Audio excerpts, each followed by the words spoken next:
एक ऐसा सन्यासी जो अपने वैराग्य, ज्ञान, विवेक, ध्यान, साधना की सुगंध से प्राणी मात्र को आत्मानंद की अनुभूति करा रहा है।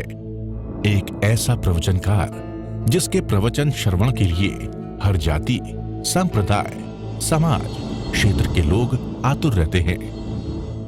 एक ऐसा आत्मार्थी संत जो श्रमण संस्कृति की लौ को भौतिकता की चकाचौंध में भी निरंतर प्रज्वलित रखने हेतु संकल्पित है। एक ऐसा आध्यात्म योगी जो अपनी ध्यान साधना के द्वारा पूरे विश्व को सुख, शांति, समृद्धि का मार्ग दिखा रहा है। एक ऐसा महासाधक जो भारतीय ऋषि परंपरा को पुष्ट रखते हुए साधनारत है। एक ऐसा समाज सुधारक जो अपनी परंपराओं के निर्वहन के साथ सामाजिक विसंगतियों, कुरीतियों, आडंबरों पर वैज्ञानिक तरीके से प्रहार कर रहा है। ऐसे महान व्यक्तित्व का नाम है आचार्य सम्राट पूज्य श्री शिव मुनि जी महाराज साहेब।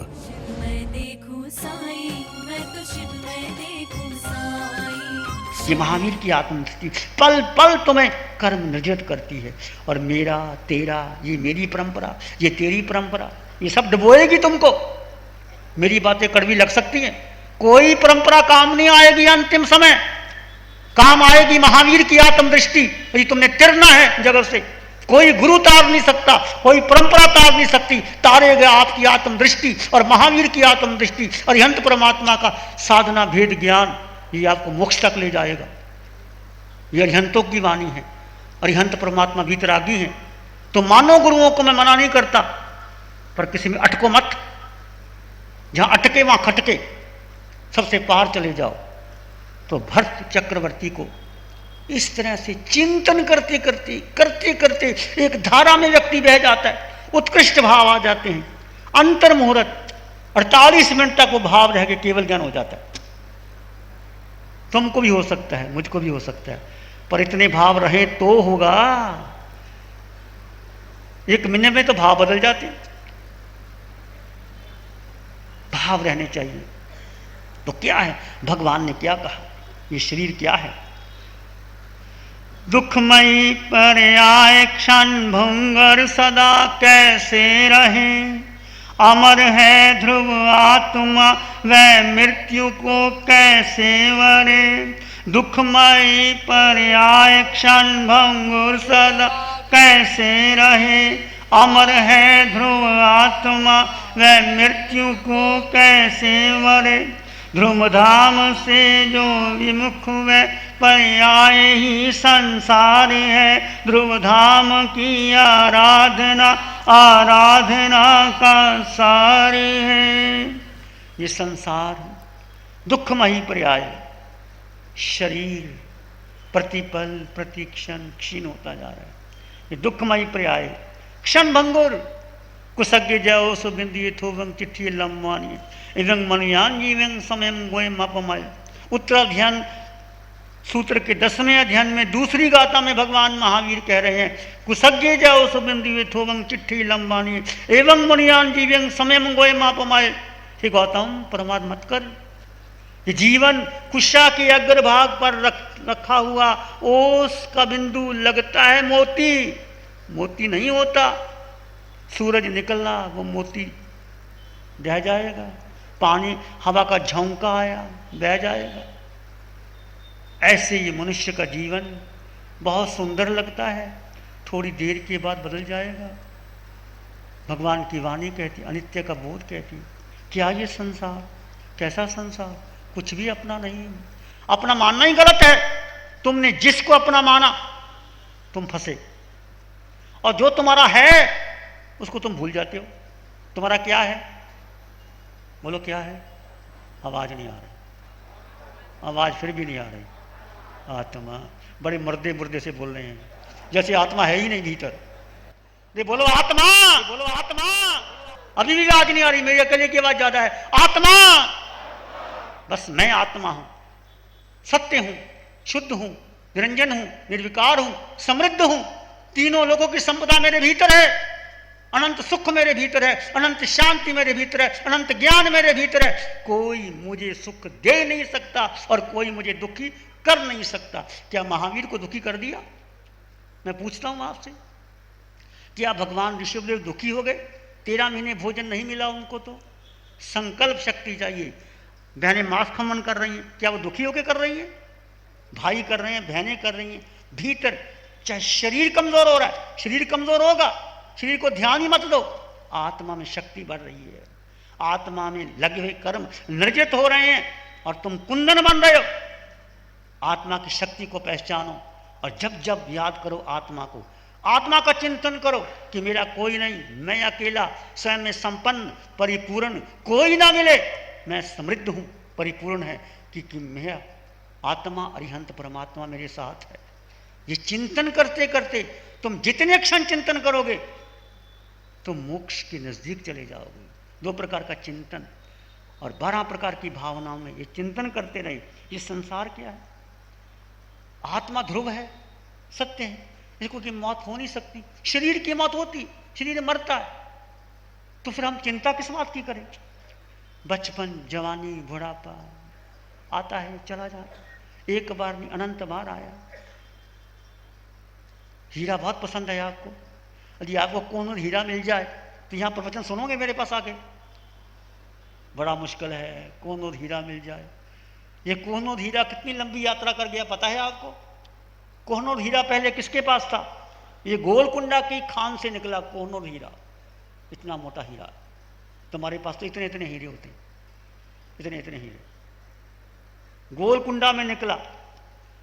महाभारत के समय ये भागलपुरपति राजा के पास था, फिर कामसेन के पास चला गया, फिर हस्तिनापुर में चला गया, फिर उज्जैनीपति के पास चला गया, फिर अलाउद्दीन खिलजी, मुसलमान लोग आए, वो ले गया लूट करके, फिर हुमायूं को मिला, फिर यहाँ शाहजहाँ के पास आया, अलाउद्दीन खिलजी ने युद्ध में जीता, फिर हुमायूं को मिला, फिर शाहजहाँ के पास आया, फिर शाहजहाँ औरंगजेब के पास आया, औरंगजेब के पास नादिर शाह के पास पहुंचकर आखिर महाराजा रणजीत सिंह के पास गया ये हीरा, जो पंजाब के महाराजा रणजीत सिंह बहुत मशहूर राजा हुए। उसके बाद ये टिका नहीं, फिर अंग्रेज भारत में आए और उनके पास पहुंचा। अब ये कोहिनूर हीरा किसके पास है? महारानी विक्टोरिया के ताज में जड़ा हुआ है। एक हीरे की कितनी लंबी यात्रा, किसी के पास टिका, किसी के पास भी टिकता नहीं हीरा। इसकी यात्रा ऐसी चलती रहती। तो हम कैसे कहें कि धन मेरा है, पद मेरा है, यश मेरा है? कुछ तुम्हारा है नहीं, सब संयोग है जीवन में, संयोग आते हैं चले जाते हैं, कोई अपना है ही नहीं। कबीर आत्मज्ञानी थे, चक्की चलती को देख करके उदास हो गए। उनका बेटा और आत्मज्ञानी था। कबीर कहते हैं, चलती चक्की देख के दिया कबीरा रोए, 2 पाटन के बीच में साबुत बचाना कोई। बहनें चक्की पीसती हैं, आजकल तो चक्की का जमाना खत्म हो गया, पर चक्की कैसे 2 पार्ट होते हैं, बीच में उसमें डालते हैं और पिस जाते हैं। कबीर ने देखा चक्की पिस रही है, चक्की चलते देख के भैया कबीर दास, 2 पाटन के बीच में साबत बचाना कोई। कबीर का बेटा कमाल बैठा था। कमाल ने कहा, पिताजी क्यों घबराते हो? चक्की चलती चलन दे सबका मैदान होए, किले से जो लगा रहे बाल न बंका होए। कमाल, कई बार बेटा पिता से आगे चला जाता है, शिष्य गुरु से आगे चला जाता है। यदि शिष्य गुरु से आगे चला जाए, बेटा बाप से आगे चला जाता है, पिता को बहुत प्रसन्नता होती है, गुरु को बहुत प्रसन्नता होती है कि मेरा शिष्य मेरे से आगे चला गया। पिता को बहुत प्रसन्नता होती है कि मेरा बेटा मेरे से आगे चला गया। तो कमाल ने कहा, पिताजी रोने की क्या बात है? चक्की चलती चलन दे सबका मैदा हो, जो कीले से लगा रहे वो बाल ना बांका होए। देखना कभी चक्की पीसते समय जो दाना कीले के आसपास लगा रहता है उसको कुछ नहीं होता, वो वैसे का वैसा दाना रहता है। तो ये व्यवहार दृष्टि से भी ठीक है, अध्यात्म दृष्टि से क्या है, दो पार्ट जन्म और मरण। संसार में दो पार्ट है, जन्म और मरण में लोग पिसते चले जाते हैं। ये संसार रूपी चक्की में जन्म और मरण से सबकी मृत्यु होती है। पर उसका बेटा कमाल कहते हैं, पिताजी घबराने की बात नहीं, जो कीले से लगा रहे, कीले जो धर्म से लगा रहे उसका बाल बांका नहीं होता। तो धर्म में लगा, धर्म क्या है, आत्म धर्म, मैं आत्मा हूं, शुद्ध आत्मा हूं, पवित्र आत्मा हूं। आत्मा को रत्ती भर भी खरोंच नहीं आ सकती। सातों नरकों में आत्मा चली गई, मनुष्य बन गई, पशु पक्षी बन गई, देव बन गई, आत्मा को खरोंच नहीं लगी। शरीर बदले, योनियां बदली, आत्मा को कुछ भी नहीं हुआ। ऐसे ही कबीर जब शमशान में जाते हैं, शरीर की स्थिति क्या है वह कबीर बताते हैं। हार जले जो लाकड़ी, केस जले जो घास, सब तन जलता देख के भया कबीर उदास। कबीर ने देखा ये शरीर जिसको मक्खन मलाई दे करके पाला पलोसा बड़ा किया, ये शरीर की क्या हालत है। उसी को शमशान ले जाते हैं, चाहे राजा का हो, राणा का हो, साधु का हो, चोर का हो, स्त्री का हो, पुरुष का हो, सुंदरी का हो, कुरूप का हो, सबको एक ही जगह ले जाया जाता है। और सब जब अग्नि लगने के बाद सब मिट्टी बराबर हो जाती है। कोई पता नहीं लगता ये खोपड़ी राजा की थी कि साधु की थी, कि ये सुंदर केश किसके सुंदरी के थे। सब घास बन जाते। हाड़ जले जो लाकड़ी, केश जले जो घास। ये केश जल जाते हैं, जैसे घास जल जाता है, और हड्डियां लकड़ी की तरह जल जाती हैं, सारा तन भू भू करके जल जाता है। कबीर उदास हो जाता है। ये संसार की विचित्रता बताई है। हमारी क्या है, भगवान की वाणी कहती है कि हम भी जीवन को समझें। जैसे जल में पानी लिया, क्या टिकता है, एक एक बूंद गिरता गिरता गिर जाता है, हाथ खाली हो जाते हैं।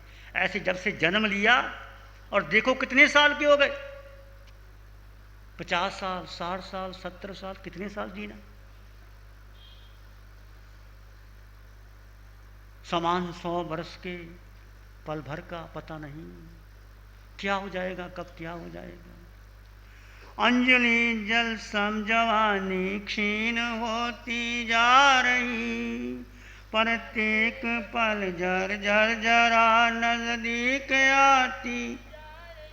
अंजलि जल सम जवानी क्षीण होती जा रही, प्रत्येक जल जर जरा नजदीक आती जा रही। काल की काली घटा प्रत्येक क्षण मंडरा रही, किंतु पल पल विषय तृष्णा तरुण होती जा रही। ये जीवन यौवन जवानी कैसा है, अंजलि के समान रखा हुआ जल गिर जाता है नीचे। ऐसे प्रत्येक पल ये शरीर में मौत जर्जर होती जा रही है। काल की काली घटा प्रत्येक क्षण मर्दा रही है, किंतु सब कुछ होते हुए ये विषय, ये तृष्णा, ये काम भोग, ये संपत्ति, ये धन दौलत, ये मोह, ये बढ़ता चला जाता है, ये बढ़ता चला जाता है।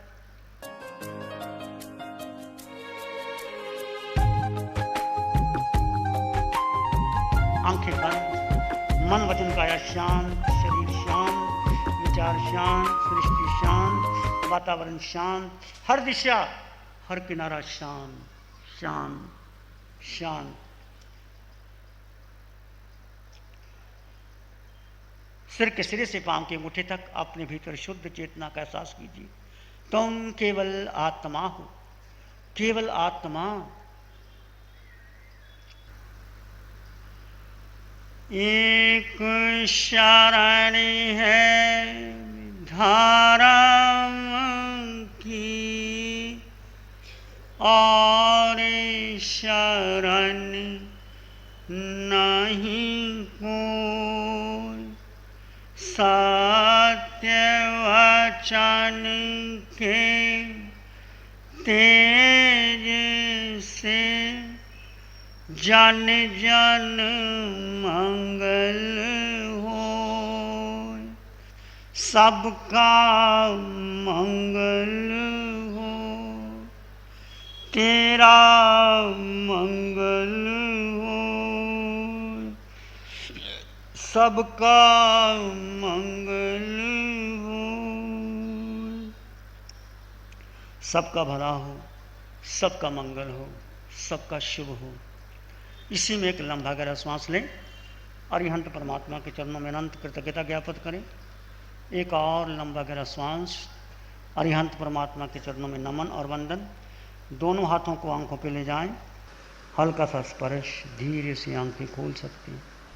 नमो अरिहंतानंग, नमो सिद्धानंग, नमो आर्यनंग, नमो जयनंग, नमलोय सब साउनंग, धम्म मंगल मुकिठम अहिंसा संयमो तवो देवावित्तंग नमं संति जस धम्मे श्यामनो। श्री चत्तारी मंगलम, अरहंता मंगलम, सिद्धा मंगलम, साहु मंगलम, केवली पानत्तो धम्मो मंगलम। चत्तारी लोग उत्तम, अरहंता लोग उत्तम, सिद्धा लोग उत्तम, साहु लोग उत्तम, केवली पानत्तो धम्मो लोग उत्तम।